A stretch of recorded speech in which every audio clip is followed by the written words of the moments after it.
এটা মুসল দিছিল হোলসেল।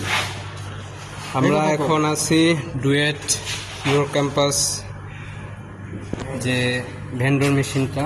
এই যে আপনি ভাই অর্ডার প্লেস করেন ভাই, এই যে আমাদের তৈদ ভাই অর্ডার প্লেস করতেছে। ভাই করা হয়ে গেল, অর্ডার প্লেস হয়ে গেছে। এই যে প্রোডাক্ট চলে আসছে, এই যে আমাদের চলে আসছে ফুটিকা।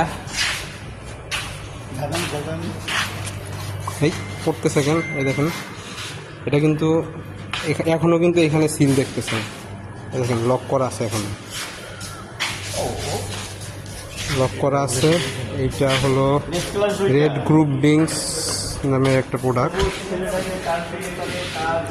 সো আই থিঙ্ক ভেন্ডর কোম্পানিকে এগুলা মানে কোয়ালিটি ভেরিফাই করে তার প্রোডাক্টগুলো রাখা উচিত ছিল।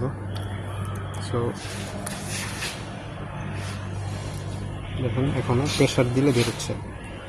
সো এটার ডেটও আছে, কিন্তু আবার ভাই অ্যাপসের আবার একটু বের করেন তো। অ্যাপসের সাথে এখানে কিছু ডিসিমিলারিটি দেখতেছি। ক্লিক করেন প্রোডাক্টে,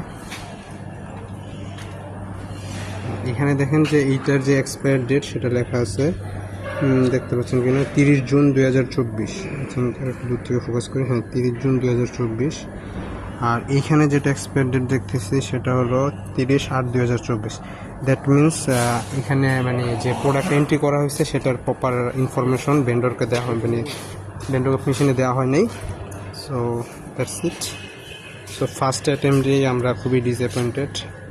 সো ইউর ক্যাম্পাস যে ভেন্ডরটা, তাদের আরেকটু সজাগ হতে হবে এইসব ব্যাপারে, যে কোয়ালিটি ফুল ছাড়া প্রোডাক্ট না দেয়া, কারণ